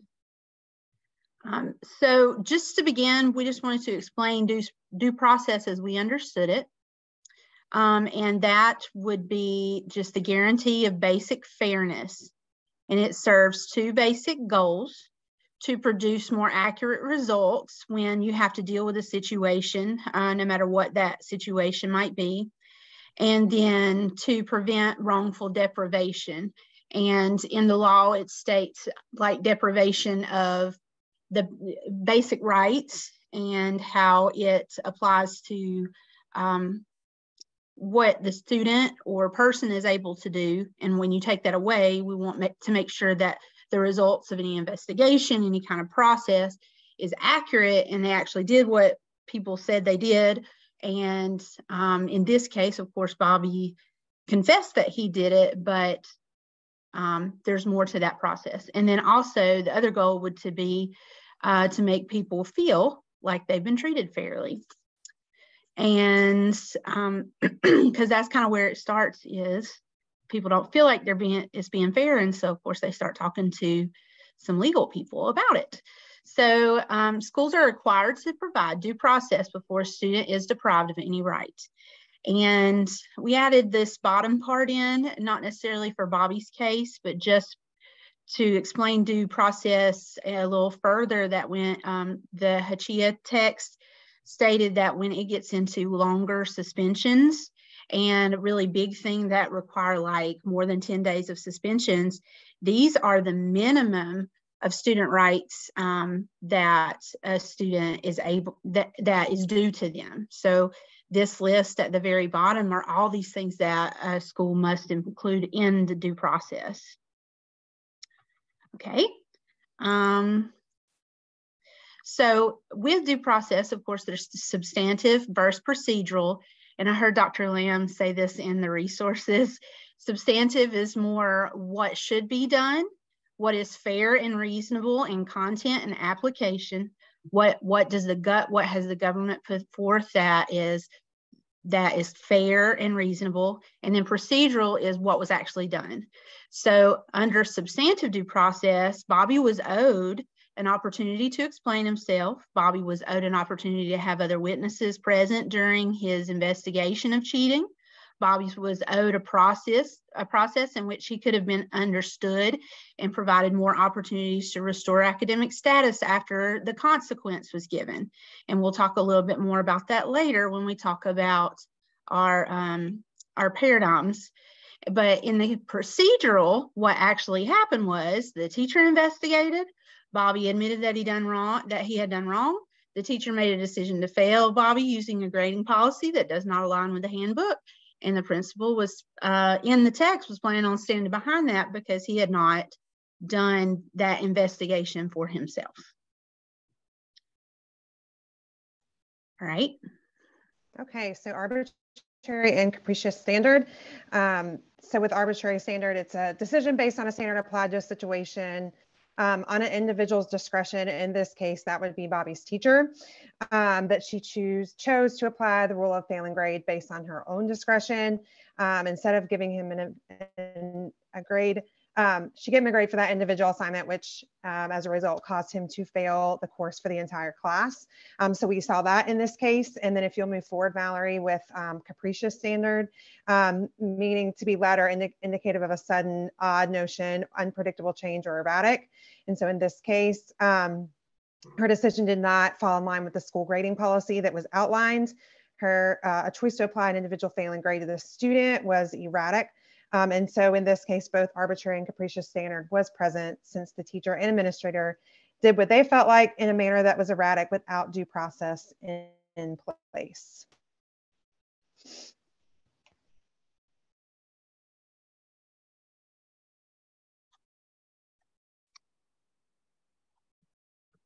All right. So Terrence, you got to unmute. Sorry, guys. Sorry about that. And then we move on to the ethical paradigm of justice. And that was where we were saying the punishments. Well, it's the legal and democratic process followed by the organization. It's like the framework. Punishment for violating academic integrity policy was unfair. No matter who did it, there was no way possible he could come back from failing the project because of it was carried so much weight. So he didn't have a chance to actually, the teacher, when she said, okay, he failed, he got the zero, and basically she made it where he couldn't come back from that bad grade. He was gonna fail for the rest of the year. So that was not good at all. He was denied the basic rights of his due process. That's a lot of times when you deny the basic rights of due process, that's where the lawsuits arise.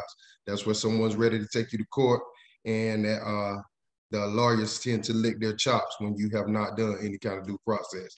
That's where they're coming at you. They're gonna more than likely win that case. Zero tolerance of cheating, illegal and negatively impact his growth. It was basically where it's with the cheating. She said zero tolerance in her classroom, and she was it kind of seemed like she was on a power trip. Kind of seemed like she was on a power trip just to say, okay, I'm going to show you that I don't care how much baseball you play and who your family is. Yeah. I'm gonna do what I gotta do to, to take you on out, so you don't have to worry about it. So that was a bit much. That's where it's the you kind of, like you said, she's not on our team. She's not for the team of us. She's on team me. That's what I call that. Those kind of people. Yeah. She's on team me. She shot her shot. She took her, she saw her open and she shot her shot. Yeah, exactly. And then with the principal should have reviewed grading policy of all teachers to avoid missteps like this, negligence and supervision. My thing is, we have in my school, we actually have a policy that's school-wide. Everybody kind of follows that. So the principal doesn't have to worry about, okay, the teacher didn't do this, that one didn't do that. It's one that's agreed on for the whole school. So I think if it was in place like that, that would avoid the principal having to go by and talk with each teacher to make sure, therefore, just give them something generic going across that's uniform across the whole board. So therefore, he won't have to worry about having to step into this pile of mush. He can kind of just move on. Moving on to the paradigm of care. That was where we were talking about, we're kind of like in place of the parent and local parent. It's basically, we're responsible for the growth and development of the children. Like you said, basically we're there for the students. We're not there for the teacher. We're there for the teachers, but we're team students more than anything. The school was entrusted with Bobby. We're entrusted to provide Bobby with fair, nurturing environment that would help him grow both academically and developmentally. It's the treat. I look at it a lot of times with the teachers and stuff. They should treat the students as if it was their own kid. I look at myself when I treat the kids. I have children of my own, so I look at when I'm treating these students. I try and treat them just as fairly as I want my child treated when they're at the school. So it's not any bias.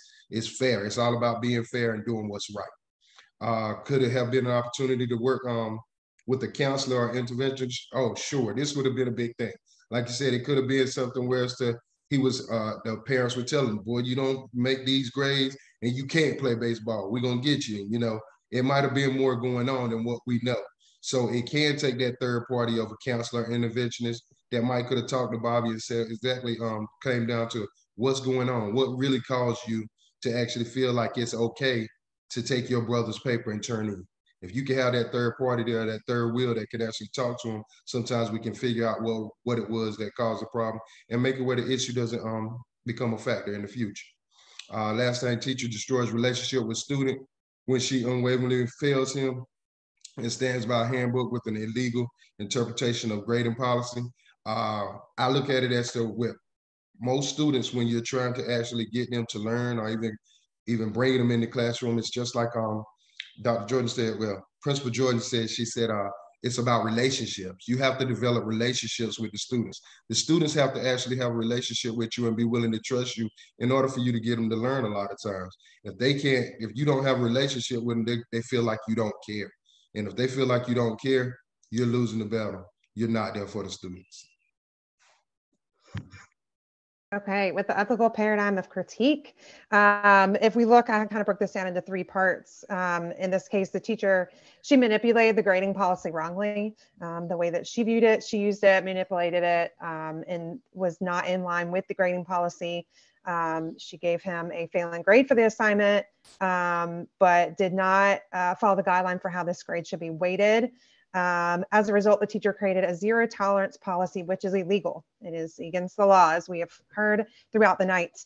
And then asking the question, who has the power, allows you to see who has the power in this situation, which is the teacher. And as you know, Terrence and Mallory talked earlier, is a misuse of power in this case. And the silenced voice here is Bobby, by not having any say in his final grade, and by due process not being in place and the consequence for him to attend summer school. All right. And then the ethical paradigm of professionalism kind of makes the teacher go back and look at their moral code, and also makes anybody in the educational area look back and say, okay, so and what I'm doing and what I believe the right thing. And so our biggest question here for this paradigm was, which was more important, the principles of this teacher and like, you cheated and we're just going to throw the book at you, or was the student more important? And not necessarily throwing rules out the window, but what was more important, illegal grading policy that she had, or a learning opportunity that a student can actually recover from. And we talked about how teachers and leaders must show understanding of the individual differences of others, environmental challenges, and social gaps, and more, to effectively grow every individual that is within each classroom. And that's all part of that paradigm. And just to kind of wrap that up is, I included our mission at Lincoln Charter. And I'm also a teacher at Lincoln Charter. Yes. And my folks. We went back to the Lincoln Charter mission statement that I shared with the group, because we've had a couple of instances in which a student made a wrong choice, just like poor little Bobby. And they made a really bad choice. And as well as I do, especially a big charter school like us that is constantly in the limelight. We had our keyboard warriors on Facebook talking all about what should happen, and they immediately go to, we need to expel these students, or we need to get rid of this kid. They're not part of us. They're not part of our mission statement. And I have to give a shout out to Carl, because he is our outreach consultant, and I work very closely with him at school. And through all these administrative meetings, through parent meetings, through student meetings, he continually went back. He even made me make a t-shirt for him, because he said no.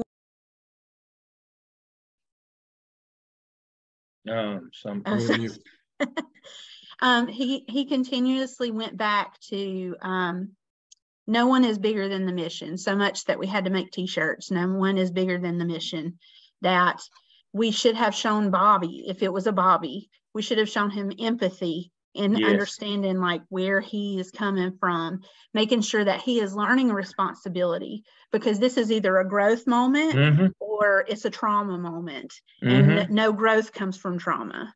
And so it's super important that we reflect upon our values and our principles, and how much we cling to those over the expense of a growing mind and a developing human being. There you go. Excellent. Excellent. I am proud of all of you tonight. I am not, trust me, I'm excited that what all of you did tonight. There's no exceptions to this rule. I've been very pleased with the OMA. I've been very pleased with your discussion boards. I have no bad things to say. There's no but coming. What I want to say, then I'm going to let Dr. Griffin Jordan, who, by the way, is going to lead class next week, and I'm so excited, because it's going to be great, folks. I'm telling you, you'll get a lot out of it. It's going to be fun. Tell your friends, come and watch. But you can stop your share now, Mallory. Okay. To conclude with what Mallory and Carl were just saying. Yes, Terrence. She had one more slide. We're good. One more slide. Oh, okay. I've got my eye on the time over here. We're good. You read it. We're good. I already read it. It's good. I want to spend a moment on what Mallory just said, because if you look organizationally, the two closest organizations, governmental agencies, are schools and prisons. And you get to decide whether it's a school or a prison. And what Mallory just said, and what Carl kept saying, nobody's bigger than me. If we are only about hammering kids and only about exacting revenge and zero tolerance to expulsions, we just become a prison ourselves. And this is my last point. I had this one. I've got it already queued up here. And I've got this document in under the case studies. Let me get rid of this. And so let me find it for you right quick, right here. Zero tolerance policies are the number one contributor to the school to prison pipeline. Don't ever forget that. This slamming kids off with their head, you did this, you're out forever and ever, is the biggest contributor. That's why they're illegal, folks. That's your biggest contributor to the school to prison pipeline. But it's not just prison in terms of outside. You can make your school a prison. If you set it up where the people are the ones that are facilitated rather than the kids, and we run the place for the adults, it will become a prison. It will become as harmful to children as a prison. It just will, because we're so closely organizationally aligned already. And you get to choose as a school administrator. That's the neatest thing ever. It's the best gig in the world. You get to choose, is this going to be a prison, or is this going to be a school? A place for learning where kids are celebrated, cherished, and protected. It's up to you. Again, I couldn't be more pleased with all of you. I don't have it. There's no buts coming. I'm pleased with your work on the OMA. You remember, I told you on the OMA this time, I want to say one more time, gradual release. I'm stepping back and let y'all step forward. And y'all are doing a great job on that. You know, there's no bad news here. It's good. I'm very pleased with the work that you're doing. I'm not holding your hand because I'm not supposed to. I want you to step out and start, you know, this is the transition course where you start stepping out and showing your leadership. You're halfway through, but it's more than just halfway through time-wise. This is the course where you move into that. I start thinking and acting as an administrator. Can't do that if I tell you what to do all the time. We won't always agree on things, and that's okay, but I'm very pleased with the work and the effort you're putting in.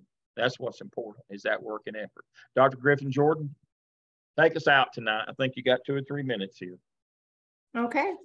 You all said it all. I've enjoyed this evening. Just remember, like we were saying, you will have a staff member every now and then who may not have students' best interests at heart. You might wonder, okay, so why are you even here? They're negative. They have hidden agendas. They are out to get students, it seems like. It is your job to either help them reform or help them out the door. It is simple as that.